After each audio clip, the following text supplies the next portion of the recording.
This is a true murder mystery.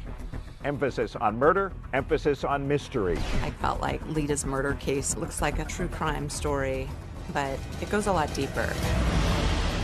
Who would kill this woman? She wasn't robbed. Somebody came to the door with roses and shot her dead. Was there a feeling that this had to be pretty calculated? She was shot with a 9mm semi-automatic handgun. No obvious suspect. Was she at all concerned about the fact that she was in an interracial marriage and that this was a difficult time in the South? It was not a welcoming place for a black woman to live. She said, I'm done. I'm packing up my stuff. I want you to see the puzzle. When I put it together and I show it to you, you'll never forget it. Your wife's best friend has been murdered, and police are looking at you.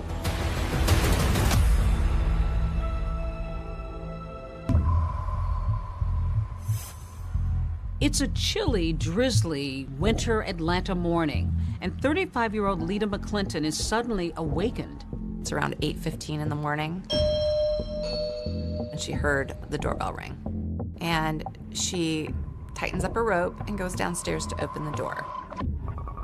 And I think she was probably not going to open it, but she looked through the keyhole and saw that the person had a box of flowers.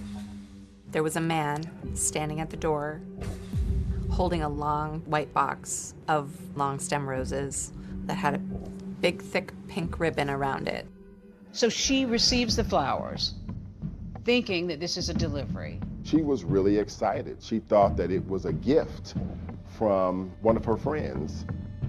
In a sea of red brick townhouses, Lita's white one stands out.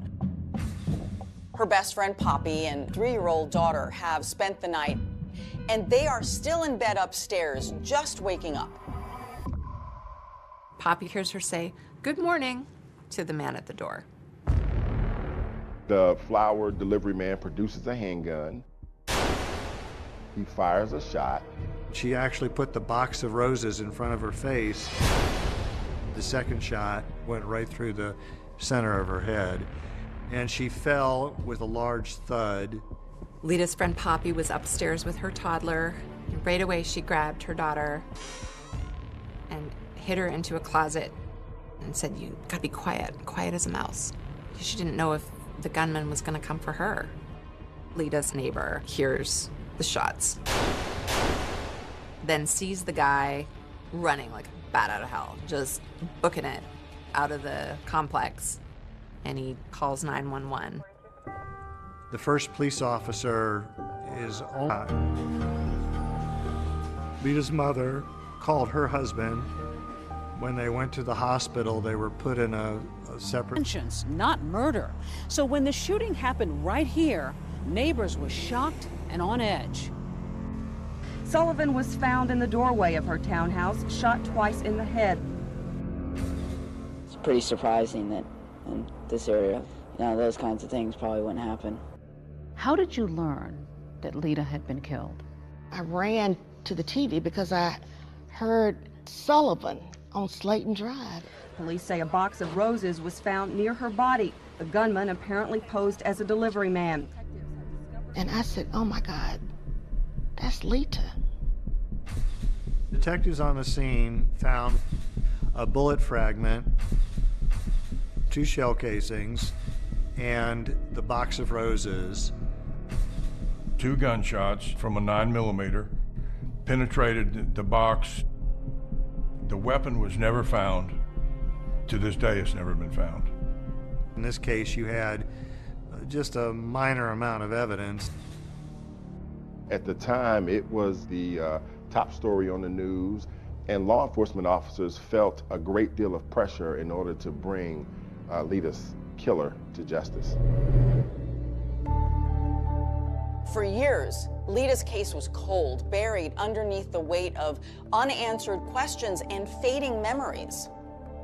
I'm Deb Miller-Landau, and I just wrote a book called A Devil Went Down to Georgia about the murder of Lita McClinton Sullivan. I covered this story for Atlanta Magazine back in 2004, and the more people I talked to, the more that I researched, the more I felt like I began to know Lita. So talking about the day that she died feels personal. The case was also personal to Clint Rucker, the prosecutor. When I came to Atlanta to meet up with him, I learned that one of his passions is puzzles, working from the outside in, which also translates to solving homicides. Where do you begin? How do you start to connect? When I'm putting together a puzzle, not only in real life, but also a murder case, I make an assessment about what it is I'm working with. I start to identify pieces of the puzzle that are foundational. Lita's murder case looks like a true crime story, but it goes a lot deeper. It's a story about love and loss and greed. Lita had been reared in Atlanta's Black Elite. You know, on the surface, she was living an Atlanta dream. A prosperous upbringing. A very prosperous upbringing. The expectations for her life were pretty high. Black women have had to be exceptional in order to be seen. And that was the case then, and I think it's still the case now. One thing seems certain, a murder of this kind is personal. Was there a feeling that this had to be pretty calculated? Police knew almost immediately Lita Sullivan was the intended victim. Who would kill this woman? She wasn't robbed. Somebody came to the door with roses and shot her dead.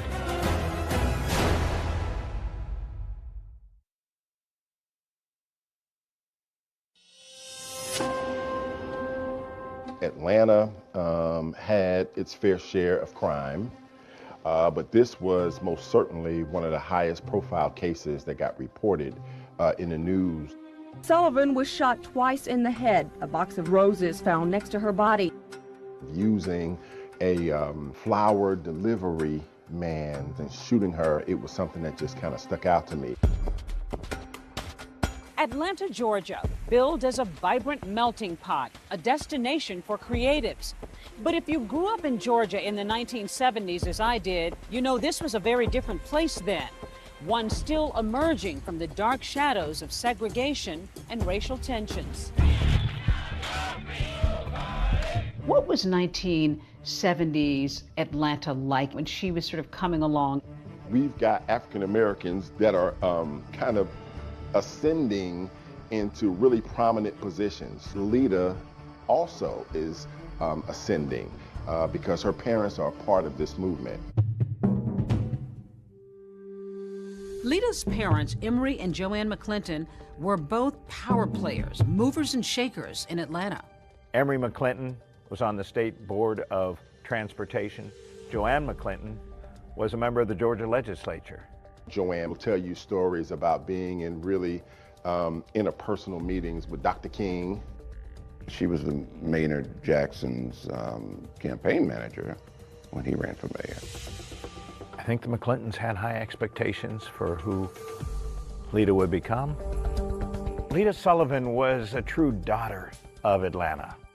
She was just a gem, very, very proper. And she had grown up in a world of cotillions, so she really was sort of that classic upper crust black person growing up in Atlanta. She knew where she was going. She had a great sense of style. And absolutely charming. After high school, she went on to Spelman College. Her parents sort of hoped that she would enter the political arena like they were, but she was very much into fashion. She was working at a boutique at Lenox Square, and in walks this guy who had unruly curls and weird glasses and just immediately saw Lita and was taken with her. Fresh out of college, 24-year-old Lita is smitten with James, Jim Sullivan. He's a bit older, 35, and he's also white. He showered her with gifts. He just completely showered her with attention. He comes in, he dazzles her. What did you learn about him? I learned that what he saw was a fantasy in Lita. I think he looked at her as a young, very attractive, very smart African-American female. Another big difference between them is class. Lita has been raised in Atlanta's high society and Jim on Boston's gritty South Side. He grew up in a very middle to lower middle class environment. He went to Holy Cross College, got a bachelor's degree in economics. He always wanted more for himself. He always wanted to be a rich person, but it didn't seem like that was in the cards. He was an accountant. He was working hard, but he really wasn't getting ahead. But life is about to change for Jim Sullivan when he inherits a thriving liquor distributorship from his uncle, worth millions of dollars. Crown Beverages was worth around $3.2 million. Jim had become a wealthy man. So when the McClintons met Jim for the first time, they were like, who is this guy? He had this kind of manner that was very uncouth and brash, and they were sort of mystified about what their daughter saw in him. I mean, I think the only thing they had in common was that he was Catholic and they were Catholic as well. But everything else was complete polar opposites. Another concern, of course, was race.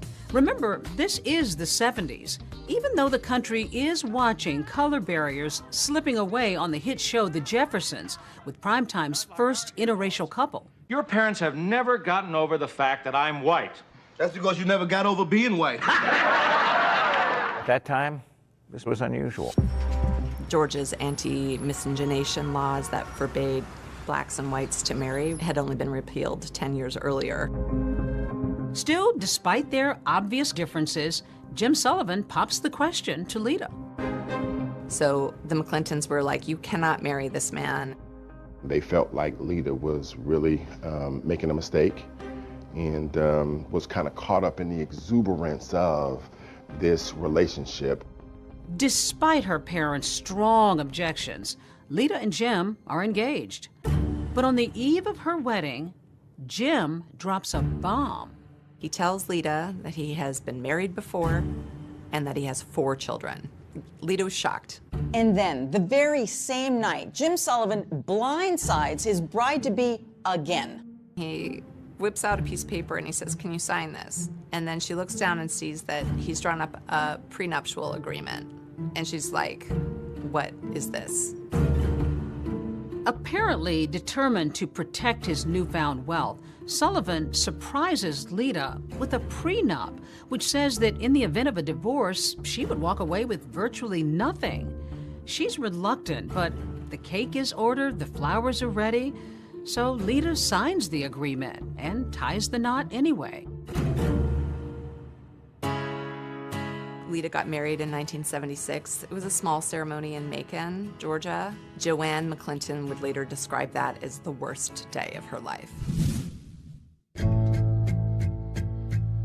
The newlyweds settle some 80 miles south of Atlanta near Jim's business in Macon. It's a world away from Atlanta. But Lita agrees to give up her current job and her income and become full-time Mrs. Jim Sullivan. They bought a house in Shirley Hills, a very affluent, very white part of Macon.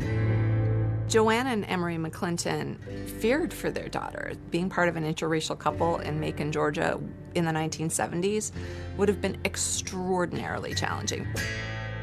The neighbors were like, you have the gall to bring a black wife to Shirley Hills. People threw garbage on their doorstep. The out-and-out racism had to be tough for Lita. But she moves forward and makes some new connections and friends, including Yvette Miller. When Lita and Yvette occasionally go out to eat, she notices something a bit curious. We'd go out to lunch at a nice restaurant, and she couldn't pay the bill. And I would end up picking up the check. And they were a wealthy couple. They were very wealthy. Then one Christmas season, a card arrives in the mail addressed to Jim. Lita opens it, and what she discovers will make her question everything.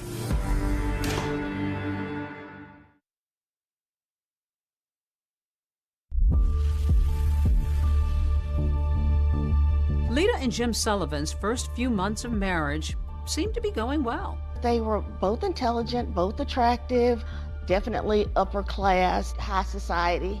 But just beneath the surface, there's some obvious cracks. They seemed to be loving at first. At first? He was not that nice to her, and he was not that kind to her. Was he brusque? Was he brash? He was a bit arrogant. Even though he had all of these resources, he did not, in my opinion, take care of his wife. Friends say that the once generous millionaire has suddenly become a miser. He was notoriously cheap. He would wear his dead uncle's clothes around the house. He would use the sheath from the dry cleaning as saran wrap in the kitchen. He didn't want Lita to work, but he kept her on a very tight allowance where he gave her $150 a week. Did she express any discontentment with her marriage? When we were at those restaurants, Jim just does not give me enough money to take care of me and the house. You know, she clearly was not happy. Was there talk of infidelity? Lita had several instances where she questioned whether or not her husband was actually having an affair. One day she finds a long blonde hair in their master bathroom, and she asks Jim about it, and he says, "I don't know what you're talking about." They got into this cycle of, she accused him of philandering. He would deny it, and then he would buy her sort of an expensive jewelry apology.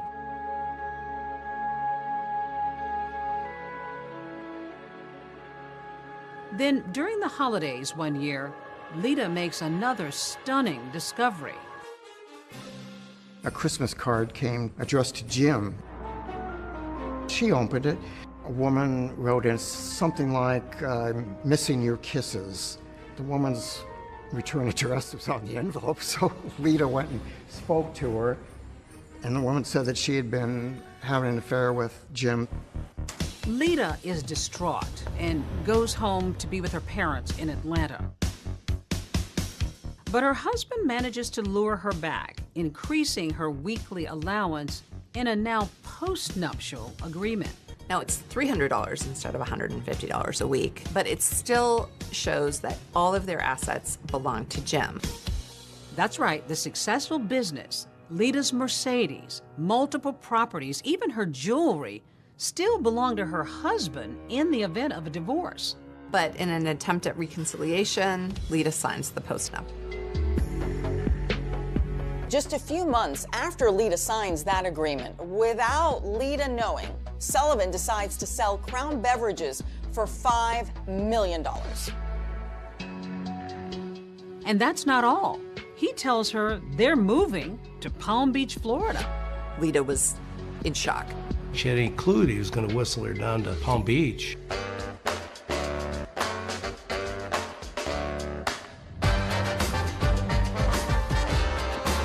But Lita's new Florida home, located a stone's throw from what would become Mar-a-Lago, is more elaborate than she ever would have imagined. Called Casa Alita, it's a 17,000 square foot mansion with 8 oceanfront bedrooms. It was just unbelievable. When you went to Jim's home, you go through this tunnel and you would be at the beach. It's your own private beach. But for Lita, everything that glitters isn't exactly gold. James Sullivan very much wanted to integrate himself into the upper echelons of society, and his aspirations did not include Lita's participation. It was not a welcoming place for a black woman to live. And when he found out that to sort of scale the level of social plateau he was looking at in Palm Beach, having a black wife was a serious impediment to that. She was left out of some affairs, and she really became upset. So even though they had money, this is a moneyed crowd, didn't really matter though. He was barely rich compared to Palm Beach. Did he want to be in that crowd? Oh yes, he wanted to, be accepted as one of the rich and famous. It doesn't take long before Jim starts to flirt with other women. And it's at a cocktail party that one particularly elegant Palm Beach woman catches Sullivan's eye. Jim sees Suki Rogers, who is a Korean-born socialite. She was telegenic. She had a spicy personality. I think a man like Jim Sullivan could not help but be intrigued by this beautiful woman. They started dating. He's still married to Lita. By now, the Sullivans have been married nearly 10 years, but things are about to explode. Lita finds women's lingerie in their master bed. It's the bra that broke the camel's back. She said, I'm done. I'm packing up my stuff, and I'm going back home. Lita arrives back in Atlanta. The very next day, she files for divorce from Jim. But Sullivan fights Lita every step of the way, and the divorce drags on. Did she seem concerned, worried, nervous about her breakup? What I detected was she was excited and she was cutting the cord and leaving Jim alone. She wanted her life back. While Lita is looking forward to a new life of freedom, she can't be happy about the prospect of leaving her marriage with virtually nothing. No career, no Palm Beach mansion, no Buckhead townhouse, and $2,500 a month in alimony for 3 years. So Lita is going to divorce court, determined to fight for what she believes she deserves. All she wanted was a reasonable financial settlement so that she could kind of go on with her life. January 16th, 1987 was set up to be a pivotal day in the lives of Lita and Jim Sullivan. A judge was going to decide whether or not to throw out the post-nuptial agreement. She might get as much as close to $1 million in cash and assets. The morning of January 16th, Lita Sullivan, she'd lose her life that day in a murder. With Lita out of the picture, Jim Sullivan stands to gain the property that they had and retain control over all his money. Sullivan was the main suspect. That is, until a treasure trove of secret recordings of Lita's private conversations are uncovered, taking this investigation in a whole new direction. And police are looking at you.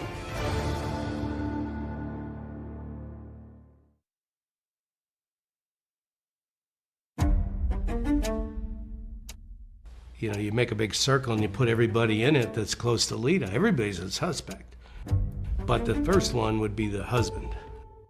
The first and obvious suspect was James Sullivan, who stood to gain everything from her death, all the property, all the monies, and who was contesting the divorce.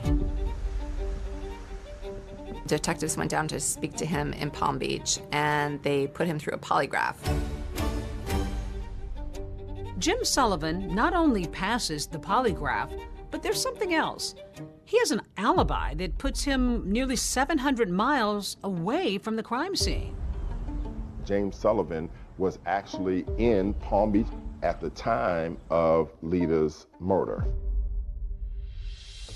When you first look at it, it looks pretty cut and dry. When you interview all the people involved, everybody points in one direction, towards the husband.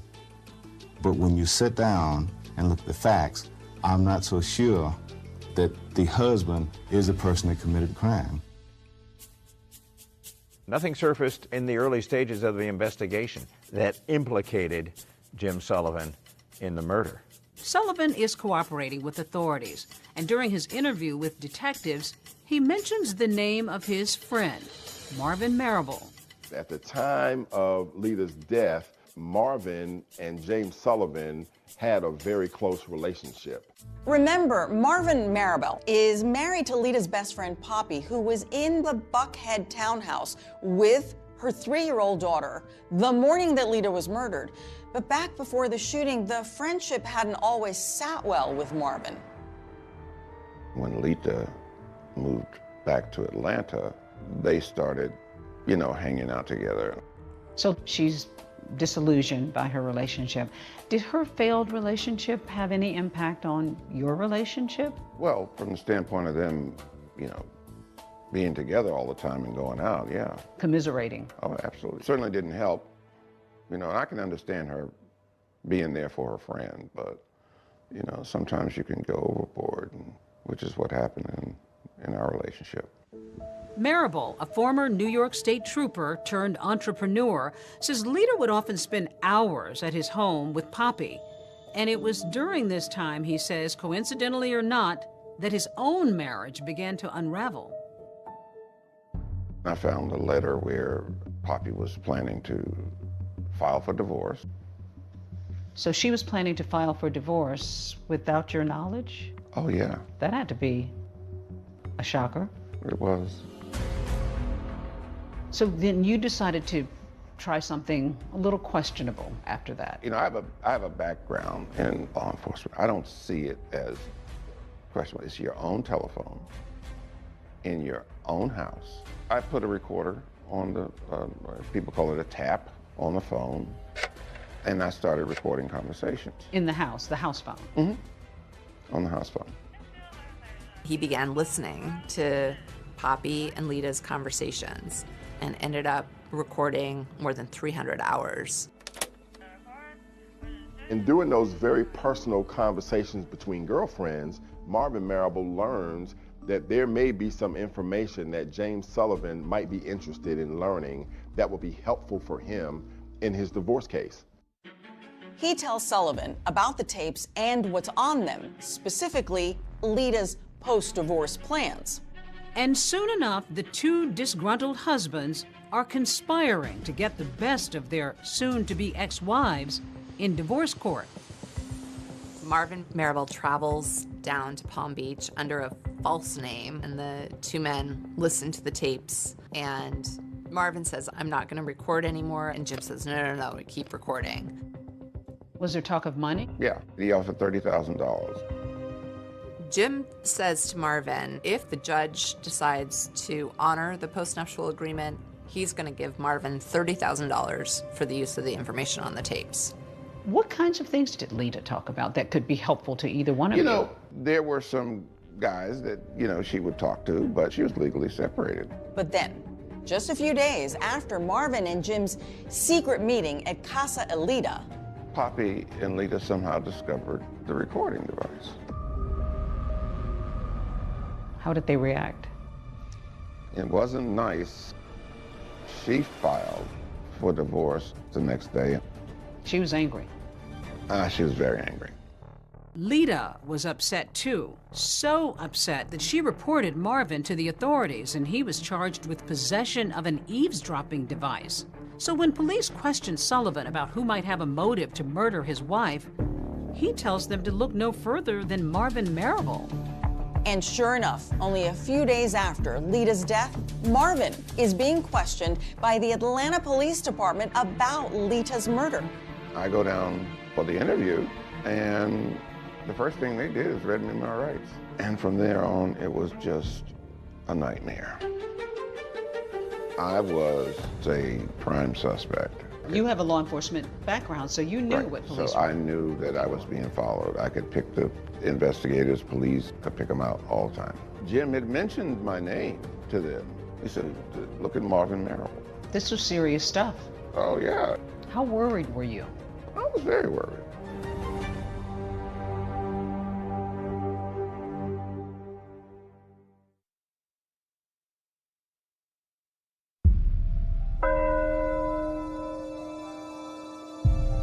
JoAnn and Emory McClinton were beyond devastated. Their eldest daughter was dead. Just 3 days after Lita's murder, they held a funeral. Days dissolve into months, and authorities are no closer to finding Lita Sullivan's murderer. The case is just sort of growing colder and colder by the minute. And while Marvin Marable might have been angry at Lita for pressing those charges against him for eavesdropping, there was no evidence he was responsible for her death. I know that people get wrongly accused, wrongly convicted, and so the only saving grace is the fact that I knew I was innocent. By process of elimination is you can determine the pieces that don't fit. and just eliminate them. The way in which we eliminated Marvin Marable as a suspect, there was just not enough to connect him directly to the crime itself. As for that eavesdropping device charge, Marvin was put on probation, which he completed, and then he was exonerated. But on those recordings Marable made, Lita had talked about other men, something that her soon-to-be ex-husband Sullivan pointed out to police. He made allegations that she was participating in extramarital affairs, and that perhaps this was the action of, you know, a disgruntled boyfriend. We have a lot of major players. At this point in the investigation, we have a lot of suspects. One of the first men police question is a professional athlete. Lita and him had been friends when she was in Palm Beach. The police quickly found out that he was in prison for drug possession. That athlete is behind bars when Lita is killed, so clearly he can't be the trigger man. Then investigators turn their sights to a prominent Atlanta businessman. And he and Lita had been childhood friends, and they sort of rekindled their friendship. And they realized that he had no motive, and they found nothing that connected him. Authorities also take a hard look at another suitor who had taken Lita to dinner the night before her death. And get this, had also given her 2 roses. The suspect was a man named Bob Daniel, and Bob had had an incident a couple months before the murder where, in a drunken rage, he came to Lita's house, smashed his car into the garage, and as the cops were taking him away, he said, "I'm gonna kill that." So, serious red flag. But that lead didn't go anywhere either. Bob had just had quadruple bypass surgery. You know, the police ultimately decided that Bob had nothing to do with it. It's the unknowing that makes it so difficult.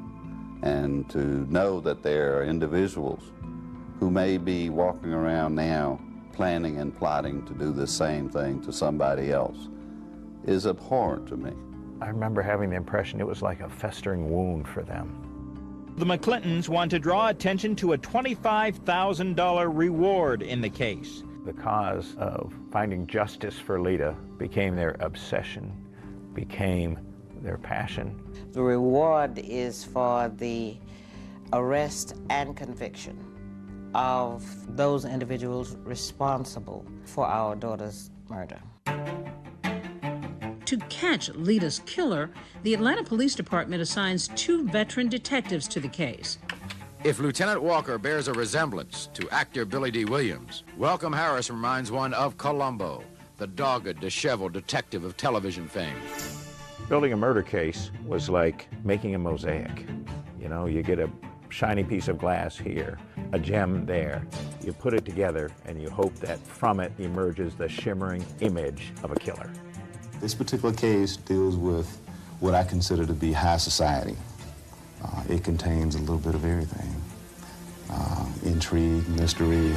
These days, a lot of murders are solved using DNA technology, ring camera technology. But back then, it was detective work. She was shot with a 9mm semi-automatic handgun. Most important thing found at the crime scene was the roses. They canvassed all the area flower shops and quickly found that the roses had been purchased at the Botany Bay flower shop. They interviewed the worker in there, and he told them that this guy came in about 8 o'clock and bought these roses and paid in cash and then left. And he was in a small car. The florist gave a description of the man buying the flowers and another man who was waiting in the car. So detectives know they're looking for at least 2 men. Until yet another person is described to police, that flower delivery man who had looked Lita's neighbor right in the eye. There was a next-door neighbor of Lita's, lived over on the right side of her condo. He lived there. His name was Bob Christensen. He actually gave a description of the flower delivery man as a Caucasian, middle-aged man. They went down to the police station and worked with a police artist and got sketches. As the sketches were being completed, the officers were realizing, obviously, that the shooter was not Jim Sullivan, and that the other individuals were all three distinct individuals. They didn't look anything like each other, so therefore we knew three people were involved. For investigators, this has all the earmarks of only one thing: murder for hire. All the evidence pointed to a hitman showing up at the front door, posing as a flower delivery man, and firing a gunshot into Lita's head. With investigators now exploring the possibility that Lita was murdered by a hired gunman, another critical piece of evidence comes to light: a mysterious phone call. And what they found was that on the same day that Lita was murdered, about an hour after the actual shooting, there was a collect phone call that was placed from a payphone right outside of Atlanta, Georgia.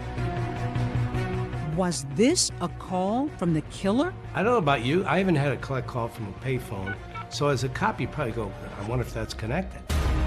And a tip from a woman 700 miles away may just be the big break investigators have been waiting for. I said, anyone knows that if you wanted to get a woman to answer the door, all you would have to do is take flowers to the door.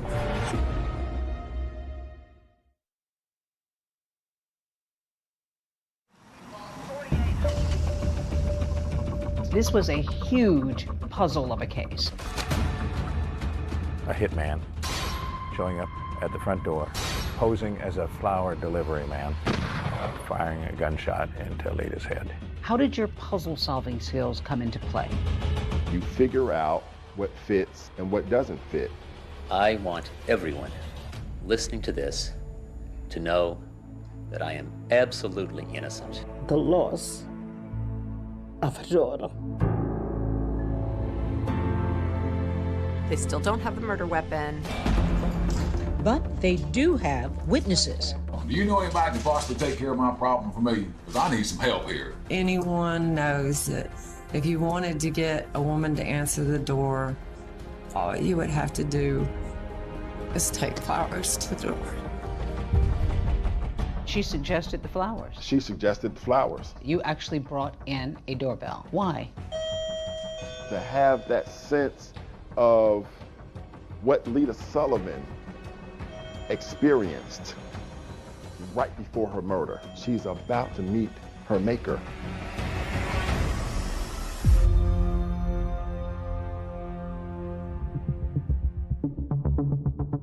It's a deadly delivery of a dozen pink roses.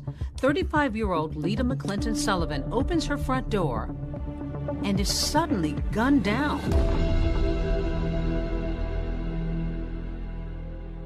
On the year anniversary of Lita's death, there are no named suspects. They still don't have the murder weapon. They don't have a hitman. They don't have a paper trail that ties Jim or anyone else to a hit. But that's about to change when they get Jim Sullivan's phone records. On the same day that Lita was murdered, about an hour or so after the actual shooting, there was a collect phone call to James Sullivan's home in Palm Beach, Florida. It turns out to be from a rest stop in Suwanee, Georgia, maybe 30 or 40 miles from Buckhead. Using a phone call to call another state, that opens up federal jurisdiction. In this case, that's the FBI.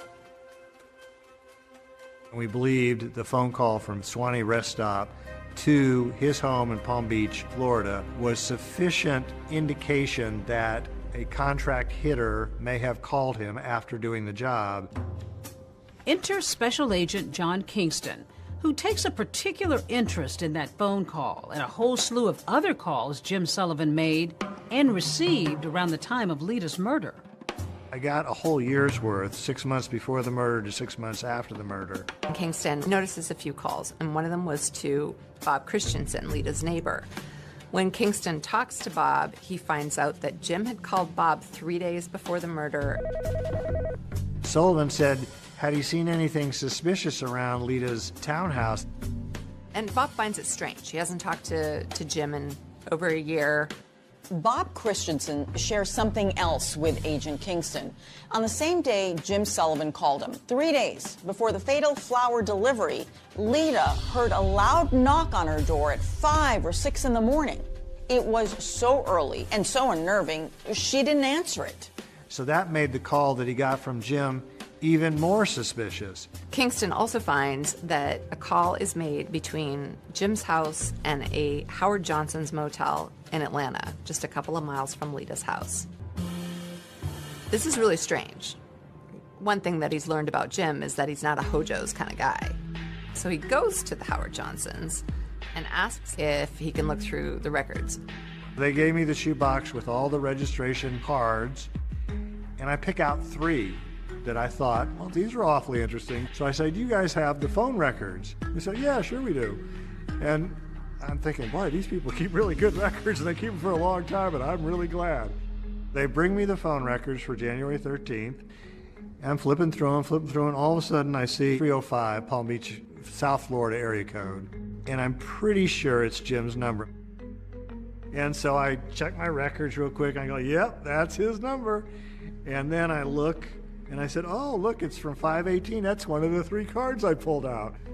Well, it just so happens I have a copy of it here. And one of the things it imparts is 3 individuals checked into the room. The individual who actually registered used the name Johnny Furr, but 3 individuals is important to me because I think 3 people involved in the crime. They put their car down as a Toyota 85 with a North Carolina plate. We believe that a Toyota was the getaway car for the murder. So there's 2 coincidences already. But remember, these motel records are from January 13th. Lita was murdered 3 days later on the 16th. Special Agent Kingston is beginning to surmise that the killers may have tried and failed to get to her once before. What I believe it to be is the killers having come down 3 days before the actual murder was committed, knocking on her door, her not answering it, and them having to stop and regroup and figure out what plan B is going to be. So I am in love with this registration card and becomes the focal point of my life for the next several months. Kingston's next move is to locate this so-called Johnny Furr with the North Carolina license plate. And to my surprise, there are 150 John or Johnny Furrs in North Carolina. But to my great surprise, 115 Rolls-Royce and gets into a fender bender and has to go to traffic court. Jim says to the judge, well, you've misunderstood. I wasn't even driving that day. Suki was driving. So the judge says, we're going to throw it out. However, the cop who was on the scene catches wind, and he says Suki wasn't even in the car that day. It was Jim driving alone. So now Jim has perjured himself, as has Suki. Jim ultimately got convicted of perjury, was given a year probation and a year of home confinement. Suki Sullivan also receives a year of probation. Suki's freaking out. When she gets charged with perjury on his behalf, she's like, I'm done with this. Suki files for divorce from Jim. And the trial that follows is the juiciest, craziest gossip in town. So when it's Suki's turn to testify, she drops a bomb. Did he talk to you about his former wife, Lita? Yes. Tell me what it was he said to you about Lita. You can hear a pin drop. It's a big moment.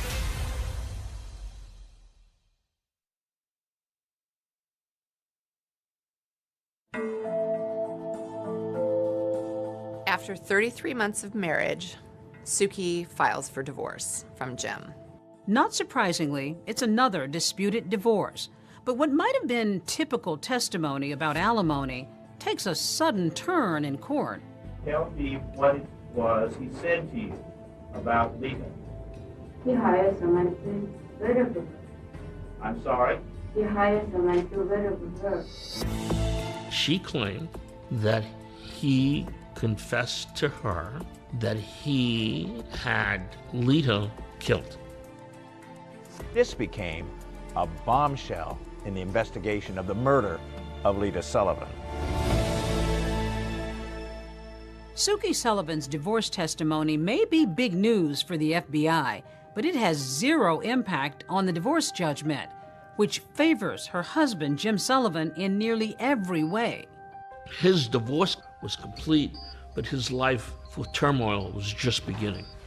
The opulent ocean-facing Palm Beach Palace may look like something out of The Great Gatsby, but while we watched, a new chapter in a crime story was unfolding.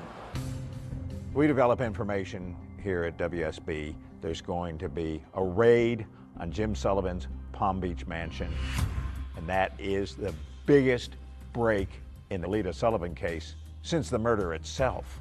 Investigators from the FBI, Atlanta Police, and the Georgia Bureau of Investigation were on the grounds of a mansion identified as that of James Sullivan. All of a sudden, Jim Sullivan is clearly in the crosshairs of federal authorities.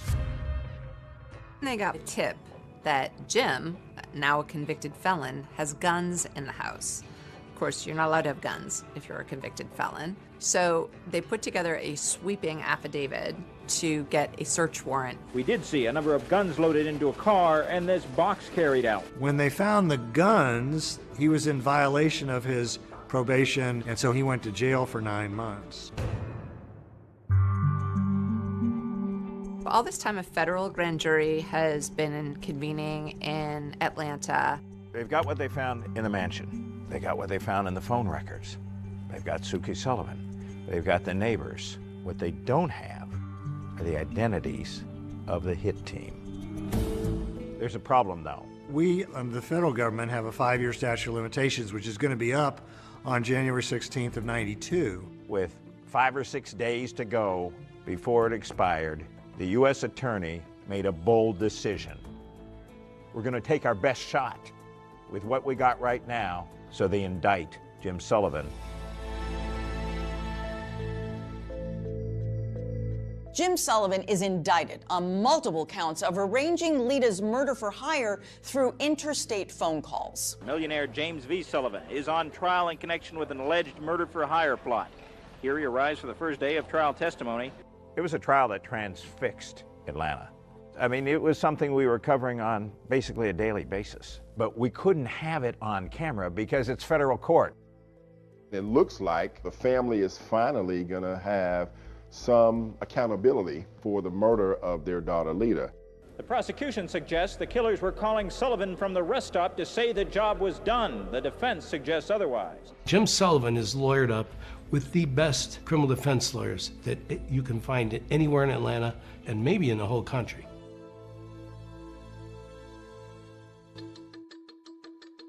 There is no evidence at this point in this case who placed that call or whether that call was placed by anyone connected with the crime. The prosecutor spent 2 weeks telling their side of the story. Suki, the woman he married months after Lita's death, delivered some of the most dramatic testimony the jury has heard.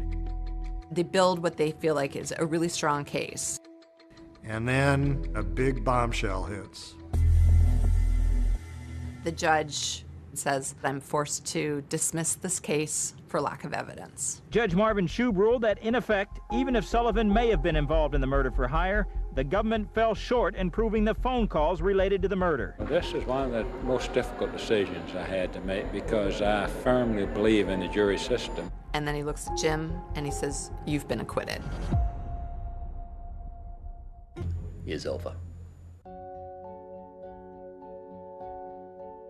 The family at that point, I guess, is just sort of at a loss. How devastating was that for them? They felt like the justice system had let them down. I was not expecting this. It's extremely difficult. The system today is weighed in the favor of the defense. James Sullivan seems to have gotten away with murder. But Lita's parents aren't giving up. They file a wrongful death suit in Palm Beach, Florida, and they win. We, the jury, return the following verdict. The jury deems that Jim is guilty of wrongful death Total damages of the estate of Lita McClinton Sullivan, $4 million. But Sullivan is able to hide his assets and not pay any of the civil judgment. Jim Sullivan appealed their civil judgment, and he won by having the Florida court say that they had filed it after the Florida statute of limitations. Once again, Jim has wiggled out of any responsibility, and the family is left dumbfounded. Until a call is received out of the blue. A young woman comes forward. It proved to be the break in the case that everyone was looking for.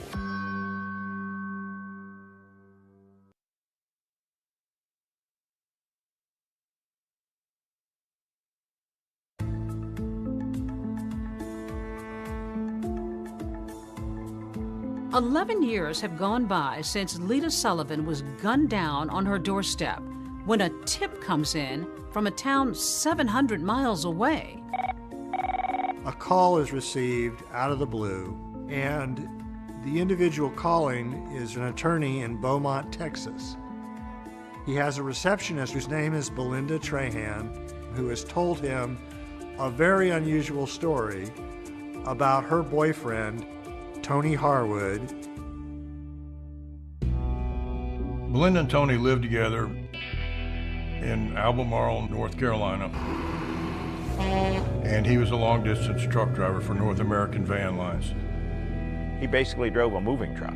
Belinda tells her boss about a time that Tony came home from a long-haul trucking trip and said that a rich white man in Florida offered to pay him to, quote, take care of his black wife in Georgia.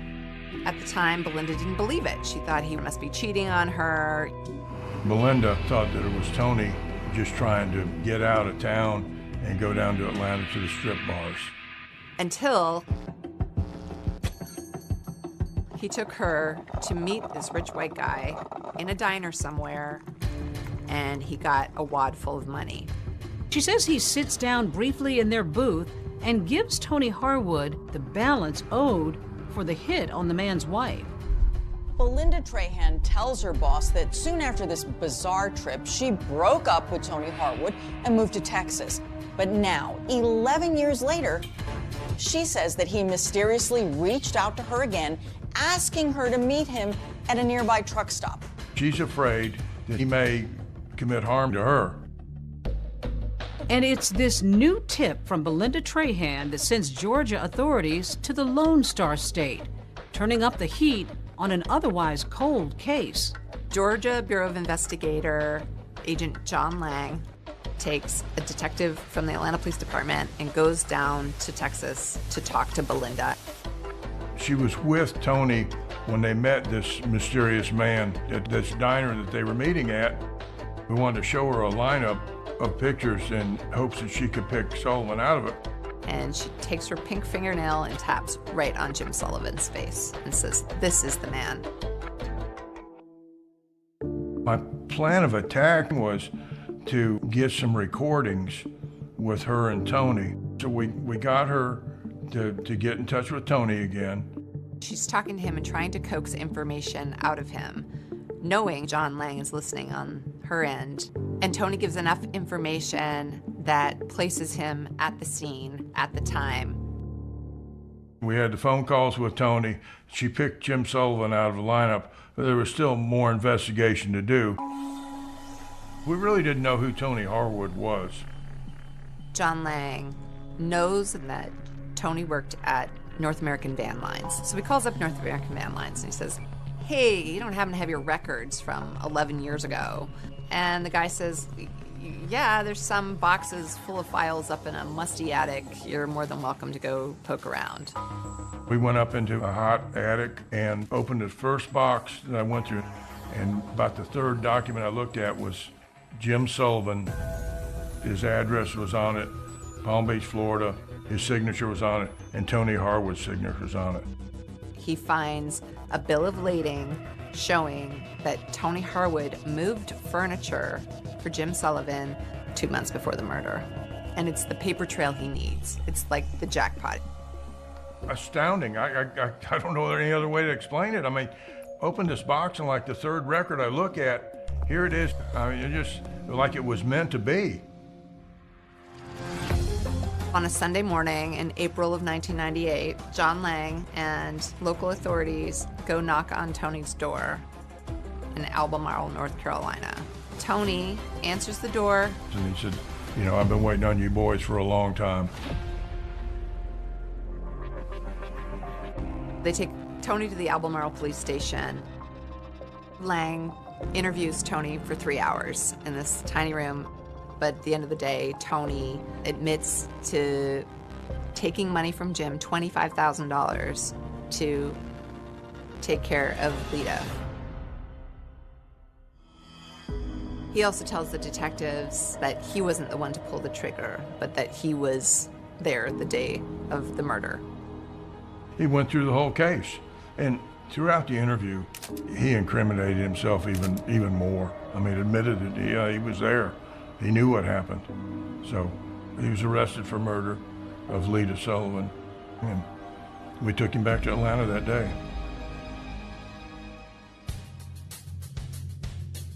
After Tony's arrest, things moved pretty quickly. We are here today to announce the issuance of a warrant for the arrest of James V. Sullivan. They got enough to get Sullivan, and now boom. Sullivan hears of this and blows. He takes off. We have reason to believe that he's outside the country. He's just gone, vanished. Investigators say he could be anywhere. He is nowhere to be found.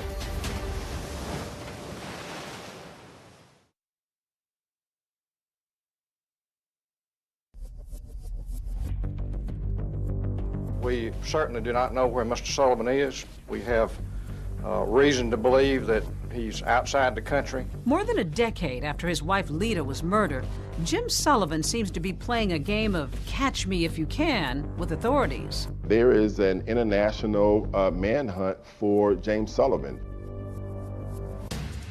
Well, Jim had moved to Costa Rica, actually bought a home there. In 1998, after an arrest warrant was issued for him, he immediately, like that night, went to Panama. If you have any information concerning James Sullivan, you should contact the nearest U.S. Embassy or consulate. We didn't know exactly where he had flown from Panama, and we didn't know exactly where he had gone. His trail goes cold. They put him on Interpol, and it was just cold.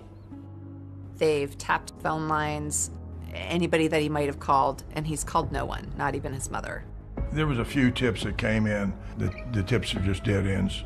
The McClintons, they're dumbfounded that this guy could, get away again. But in late 1999, with Sullivan still completely off the grid, the heartbroken Emory and JoAnn McClinton do get some good news. Last week came this, a court decision reinstating a $4 million judgment against Jim Sullivan in connection with a wrongful death case brought in effect by Lita's estate. Lita's family and law enforcement officials hope that a renewed hunt for Sullivan's money will help smoke him out. Where you find Sullivan's money, you're going to find him close by. But even this goes nowhere. Fast forward to 2002. There is no sign of Jim Sullivan. We tried every effort in our arsenal to try and locate him, to put him on the FBI's wanted list, but to also put him on the top 10 list, which is very unusual. You don't get on the top 10 list very easily. Then we also featured him on America's Most Wanted. The most recent picture we have of Sullivan is at least 5 years old, so the FBI age-enhanced this photo, which may bear a closer resemblance to Sullivan's appearance today. If you recognize James Sullivan from either of these photographs, call us now at 1-800-CRIME-TV. A man sees America's Most Wanted on television and goes, I know that guy. He lives in my condo complex in Chiang, Thailand. And sure enough, he calls the authorities. He went to Panama, to Venezuela, and eventually to Thailand, where he got a beachfront condo. He spends his days walking on the beach, sitting by the pool, occasionally playing tennis, as though No other troubles in the world. The Thai police knock on Jim Sullivan's door on July 2nd, 2002, and say, "You're under arrest." The McClintons can... behind us.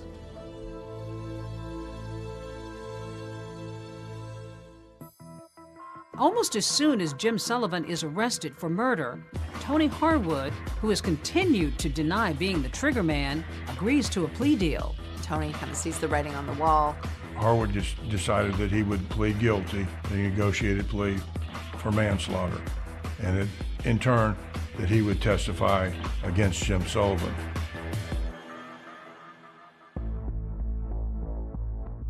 It took 2 years, but he finally was extradited back to Atlanta in 2004. He got off the plane. He was wearing a single shoe because he had such terrible gout in his foot.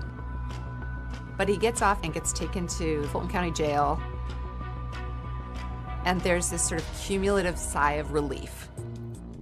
To be clear, Sullivan being tried for murder in Georgia is not double jeopardy. For one thing, it is a state case, and the previous one was a federal case, and that specifically was for arranging Lita's murder for hire over the phone. The elected district attorney appoints me, along with a couple of other lawyers, to prosecute the case. This was a huge puzzle of a case. Right. How did your puzzle-solving skills come into play?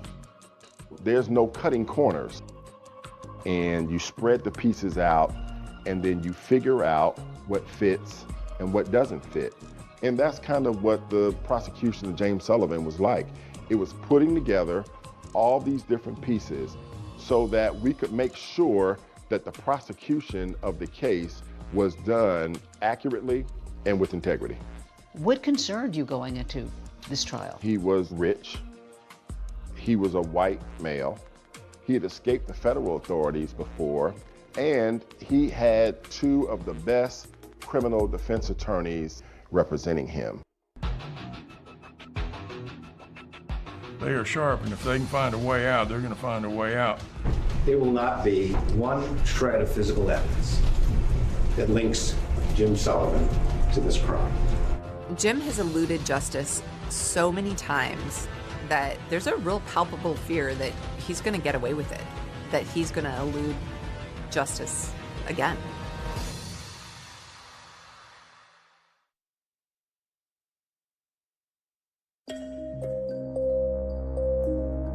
After nearly 20 years, Jim Sullivan is finally on trial here in Fulton County for the murder of his wife, Lita. For her heartbroken parents, this day couldn't come soon enough. The pain, believe it or not, it increases. It does not decrease. The shock decreases. The depression decreases. But the pain continues. It was an A-team of prosecutors, great courtroom performers. Clint Rucker was the lead prosecutor, and Anna Grain, Kelly Hill, Sheila Ross. And the evidence will show that the person who sent that hitman to Lita's door is the only person in the world who could have profited from her death. It is the only person in the world who met Tony Harwood and paid him off for killing her, and is the only person in the world who fled halfway around the world to avoid facing you. Jury was 9 women and 3 men. The jury is also racially mixed. Jim Sullivan had Ed Garland and Don Samuel, again, the people who won that big courtroom victory against the feds. What the state relies on is 2 types of evidence. Circumstantial evidence, and then the testimony of con men. The state initially started out the nature of the crime and what happened that morning. I heard 2 sounds. They sounded to me like steel hitting steel. I just didn't want to believe that it was a gun. And so I hesitated for a second, and then I really knew that it was a gun. She was able to squeeze my hand each time I spoke with her, like she understood what I was saying. And for many, many years after this, I thought that's all it was. And then one day I realized that she was comforting me more than I was comforting her. That was the sort of lady I felt she was. They had the phone calls that the FBI had found. There was a call from this room to Mr. Sullivan's home at 7:44 in the morning. But all this testimony notwithstanding, it's Belinda Trahan and Tony Harwood who everybody wants to hear from. Belinda Trahan was the most important witness in the case. He told me that some white guy who wanted to take out his black wife. I didn't believe it. Why not? I've been with him for 3 years, over 3 years. I mean, I figured he met someone because we were on the outs. Most chilling about Belinda's testimony is that she confirms that there was at least one failed attempt on Lita's life. She testifies that when Tony had gone to Lita's house on January 13th, that she didn't come to the door. They drove back to North Carolina and told Belinda that, it didn't work. But Belinda testifies that hearing that from her boyfriend left her incredulous. I said, just don't even lie to me. I said, because anyone knows that if you wanted to get a woman to answer the door, all you would have to do is take flowers to the door. Did you in any way mean for that to be a suggestion as to how to get the job accomplished? No, not at all. Here's Belinda Trahan, and she is falling on the sword about what she did. She suggested the flowers. She suggested the flowers, and she admitted that on the stand. You brought in the diner booth where they sat. Why couldn't you just tell the jury and show pictures? I want you to see the puzzle once it's all put together. Yeah, I can show you the box. I can show you a photograph of it. But when I put it together and I show it to you, you'll never forget it. Push the paper across the table like this, and then Tony put his hand on it and took it from there. And there was a particular moment when she is asked to stand up in court and identify the person she witnessed give Tony Harwood an envelope full of money. Please, point him out. It's right there.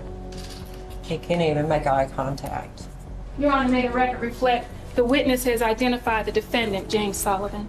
But if prosecutors feel like Belinda Trahan's testimony is helping their case, they have to know that it's just as big a risk to put Tony Harwood on the stand. Can you show the jurors the body language Mr. Sullivan used and the tone of voice, if it's possible, that he used when he was explaining to you that his wife Lita was a problem? You know, I've got this wife of mine up in Atlanta, and she is just trying to take everything I've got. And I don't know what to do about it. I need someone to take care of my problem. Do you know anybody that can possibly take care of my problem for me? Because I need some help here. We could prove Tony Harwood and James Sullivan actually met each other. So I spent the first part of Tony Harwood's examination confirming his signature on the hotel receipt. And the signature, Johnny Fur. The fact that he actually went to the flower shop. Who actually went inside the flower shop to purchase the flowers? I did. They had Tony Harwood saying that he was the one who made the collect call to Jim Sullivan's house. What did you say to him? I said, Merry Christmas. And he said, I understand. And that was it. What were you trying to convey to Mr. Sullivan by giving him that signal, those code words? That his problem was taken care of. The defense had their chance to cross-examine Harwood. Not a single question. The two key witnesses were, of course, Belinda Trahan and Tony Harwood. And so, in closing arguments, the defense assailed their credibility. You should reject everything that came out of his mouth Harwood says envelope in the bathroom. She says an envelope at this booth over here. Garland presents to the jury a letter-sized envelope stuffed with bills. Harwood had said it was all cash in $20 bills. See, oops, some of it fell out, and some more. It won't fit in an envelope. The whole story just doesn't make sense. In your closing arguments, you actually brought in a doorbell. Why? What was the point? I wanted the jurors to have that sense of what Lita Sullivan experienced right before her murder. An ordinary moment. In an ordinary moment. The second reason why I did it is because James Sullivan liked to read books. And one of his favorite authors wrote a book called For Whom the Bell Tolls. I'm going to ask you through your verdict of guilty to each and every count to tell James Vincent Sullivan for whom the bell tolls. Tell him that it tolls for thee. For you. For you. And then I rang the doorbell 3 times.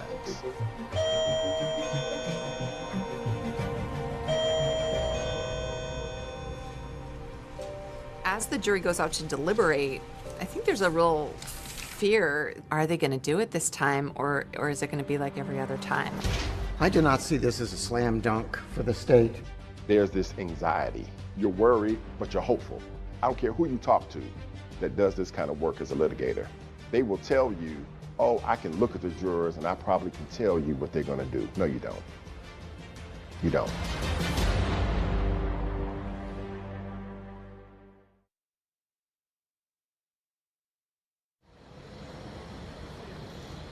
This is breaking news. We do have breaking news at this hour. The jury having reached a verdict in the trial of Jim Sullivan. The jury came back within a few hours on the same day. It was so silent, and the tension was just palpable. There's this anxiety. You don't know what it's going to be. You don't know how it's going to turn out. And you're worried, but you're hopeful. It's hard not to think of Lita's family, her parents especially, after so many fits and starts to win justice for their firstborn child. It comes down to this moment. The judge says, "Ma'am, would you publish the verdict?" And then from that moment until they get finished, nobody is breathing. Count 1, malice murder. We, the jury, find the defendant, James Vincent Sullivan, guilty of malice murder. I got a chance to hug Emory McClinton. I had never been hugged so tight before. This was his baby. And we had finally, after 19 years, brought that man a sense of satisfaction. I'll never forget it. The conviction of James Sullivan was the biggest puzzle that I had solved in my career. And it is one that gave me the most satisfaction that I had ever experienced as a prosecutor. The court hears victim impact statements. What a loss it was to have Lita gone from their lives. I dream of Lita often. She is smiling and walking in my direction, and I in hers. But we never reach each other. The jury came back and gave him life in prison without the possibility of parole. I am so very pleased, and I'm happy. What we were waiting for was something in our judicial system, something to happen and to bring it all together, and that's what you see today. Why did it take 20 years, do you think? It goes back to the resources. He had privilege? White privilege, completely. He knew how to manipulate people, and he had the resources to do that. You've got a black victim, you've got a white defendant. Did race hover in this courtroom over this case at all? I think in our criminal justice system, unfortunately, race always permeates throughout a case. But I'm thankful to say the evidence in the case overcame that racial component. They never received any money. Is there money? Where is this money? He's been able to secret his money. For the McClintons, seeing him rot in a prison in South Georgia brings them a whole lot more satisfaction. This is a woman who you never met, I've never met, most of the people involved in this case never met her, and yet her life really made an impact. When somebody dies in this kind of manner, they don't stop being a member of the family, they don't stop being a member of the community, they never stop mattering.